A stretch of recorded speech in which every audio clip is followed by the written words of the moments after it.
Hey, welcome back to the channel. Have you ever wondered if the person smiling at you is secretly planning your downfall? The most dangerous enemy isn't the one who shouts their hatred, it's the one who shakes your hand while digging your grave. Not all threats announce themselves. Some are patient, calculated, and far more insidious than simple dislike. The scariest part? Most people never see it coming. Some enemies don't act on impulse. They strategize, waiting for the perfect moment to strike. And the most terrifying thing? They look just like everyone else. They might be a coworker, a friend, even someone you trust with your secrets. By the time their true nature is revealed, it's often too late. There's a type of person whose hatred isn't loud. It's quiet, precise, and intentional. The silent observer. They don't just dislike you, they study you. Unlike an enemy who makes their intentions clear, this one watches, learns, and blends in. You won't notice them until it's too late. They track your patterns, not out of curiosity, but with a purpose. And the worst part? They don't need to put in much effort. In today's world, tracking someone is easier than ever. You don't have to post your whereabouts, your friends do it for you. A coworker casually mentions your favorite gym, a neighbor notes your schedule, a friend tags you in a location. Piece by piece, they gather details, mapping out your life until they can position themselves inside it. At first, it seems harmless. A familiar face at your usual coffee shop, a new gym member who just happens to match your routine, a stranger who always seems to appear in the same places you do. Coincidence? Maybe. But when it keeps happening, when they know things they shouldn't, when their presence becomes too consistent, you start to feel it. That unsettling feeling deep down, telling you something isn't right. Daniel ignored that feeling once. He had a predictable routine, a morning coffee, an afternoon workout, a quiet walk home.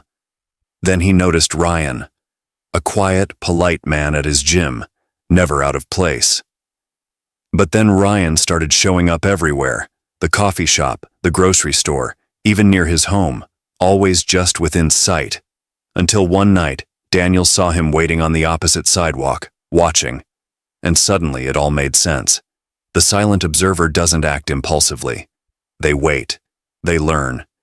Because the more they know, the easier it is to find the perfect moment to strike. The only way to protect yourself is to pay attention. Not with paranoia, but with awareness. Who always seems to be where you are? Who knows things they shouldn't? Who makes you feel uneasy, even when nothing obvious seems wrong? Your instincts exist for a reason. Ignore them, and you make yourself an easy target. But not all threats come from the outside. Some are closer than you think. The quiet betrayal is just as dangerous. It's not an open attack. It's subtle, deliberate, and corrosive. The kind that doesn't stab you in the back but poisons you slowly, one drop at a time. Emily learned this the hard way. At first, it seemed like small workplace issues, a misunderstanding here, a cold shoulder there. Then things started shifting. Her boss, once supportive, grew distant. Colleagues stopped confiding in her. Invitations vanished. And the worst part? No one could explain why. It wasn't one major event that turned people against her. It was a series of carefully placed distortions. A rumor whispered here, a misinterpreted comment there. Not enough to be obvious, just enough to plant doubt. Emily questioned herself. Had she offended someone? Had she said something wrong? But as the pieces fell into place, the truth became clear. Someone was working against her, not through direct confrontation, but through quiet, patient manipulation. This is how betrayal works when it's done right. It doesn't come in a single strike. It seeps in over time like water eroding stone. The most dangerous manipulators don't act alone. They let others do their work for them. They plant just enough doubt to make people turn against you on their own. They twist the truth just enough to make you seem unreliable. And the worst part? You rarely see it happening until the damage is already done. Marcus Aurelius, a ruler surrounded by those who wanted his downfall, understood this well. He once wrote, "The opinion of 10,000 men is of no value if none of them know the truth." And that's the terrifying reality. When enough people believe a lie, it becomes the truth in their eyes. So the question is, how well do you really know the people around you? Are they on your side? Or are they just waiting for the perfect moment to strike? A person who builds their strength from within remains untouched by deception. Many assume that harm comes in obvious forms, but the truth is far more insidious. Betrayal is often silent, conflict can unfold in the shadows, and by the time you notice, the damage has already been done. The goal is always the same: to isolate you, to make you vulnerable. But there is a way to defend yourself. Reputation is fragile, but character is unbreakable. Others may twist how you are perceived, but they cannot change who you truly are. If someone speaks ill of you, do not rush to defend yourself with words. Instead, let your actions be the proof of your integrity. Those who know you will see through the lies, and those who don't were never meant to be trusted in the first place. Observe without emotion. Do not let paranoia consume you, but do not be blind either. If conflicts and misunderstandings always seem to center around a certain person, take note. If trust erodes without cause, question the source. The wise do not make accusations without reason, but they also do not ignore patterns when they emerge. Fortify your inner circle. Standing alone makes you easy to manipulate. Strengthen bonds with those who truly know you, who see through deception and who remain loyal not because of fleeting opinions, but because of undeniable truth. True allies do not falter in the face of rumors. They stand firm because they recognize authenticity. Those who seek to undermine you can only succeed if you place your worth in the hands of others. Stand your ground, see clearly, and never grant an enemy more power than they deserve. The most dangerous enemy is not the one who stands against you. It's the one who stands beside you wearing the face of a friend. Betrayal rarely comes from a stranger. It comes from those who have earned your trust, those you have welcomed into your life, those who have studied you so closely that by the time their mask slips, they already know where to strike. James had always been careful about who he let in, but when he switched jobs and met Daniel, something felt different. Daniel was always there, offering advice, listening intently, eager to learn everything about James's life.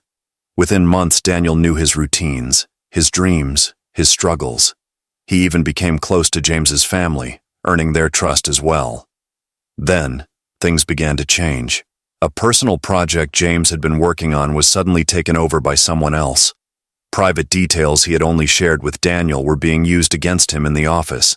And when James confronted him, Daniel simply laughed, acting as if nothing was wrong.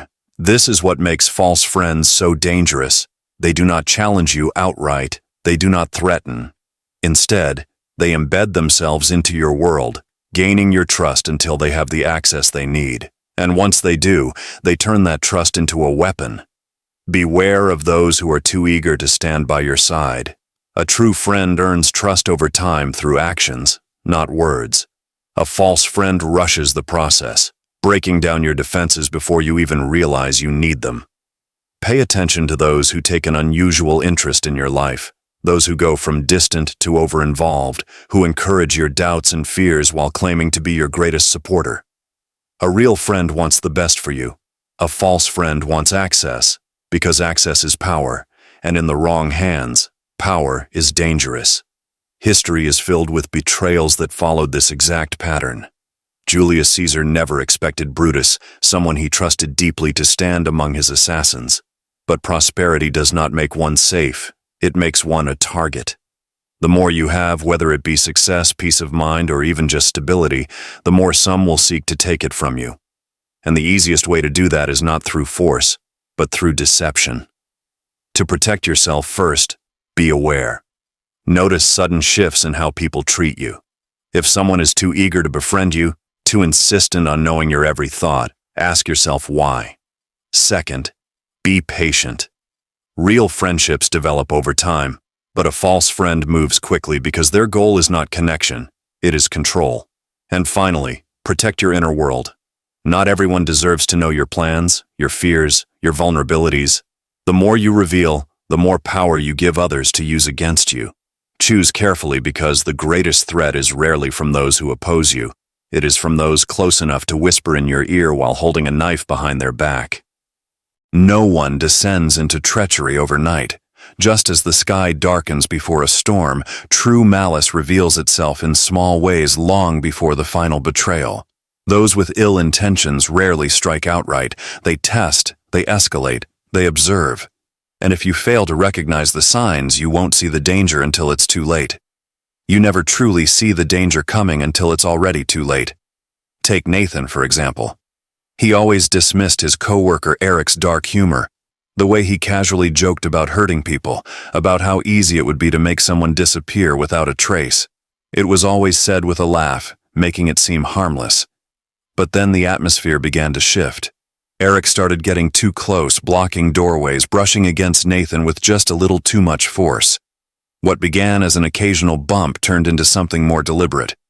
And then one day, he slammed a heavy object onto Nathan's desk, leaned in and whispered, "Imagine if that was your head." This is how it happens. Escalation never starts with an obvious threat. It starts small, subtle. A joke laced with menace, a lingering stare, a push that seems just playful enough to brush off. And with every interaction, they watch. If you ignore it, they push further. If you laugh, they take it as encouragement. It's all a test, a calculated game to see how far they can go before you react. The real danger isn't in the words themselves, but in the intent behind them.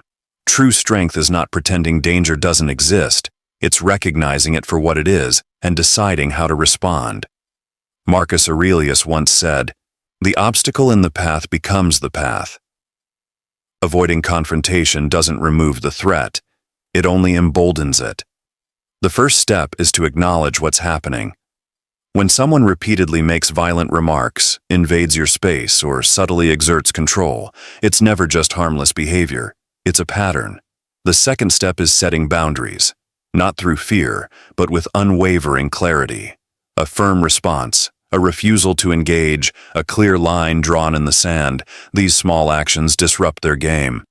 And if the pattern continues, take action.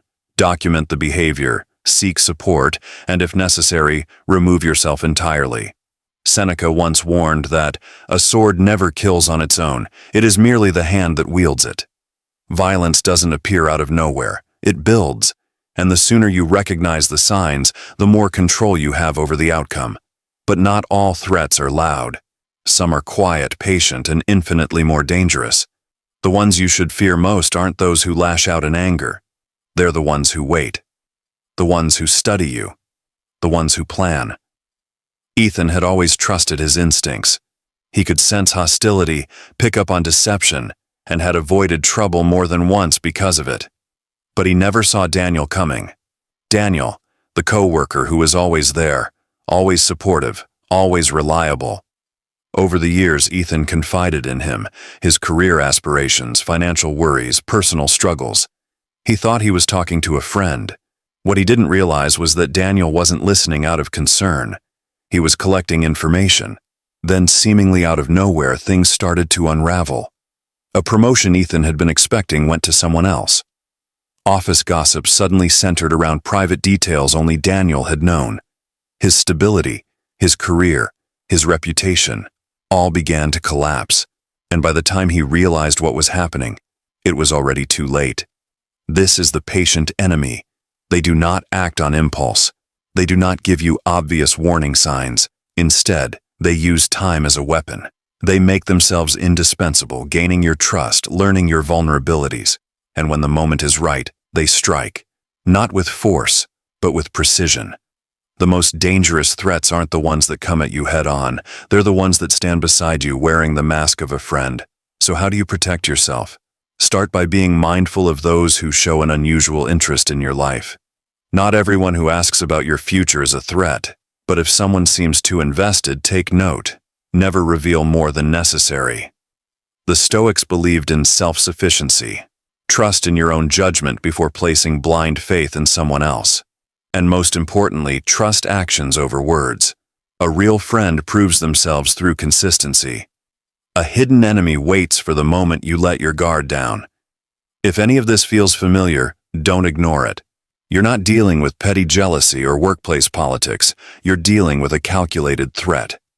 And in situations like these, survival isn't about reacting to danger when it arrives. It's about recognizing it before it ever reaches you.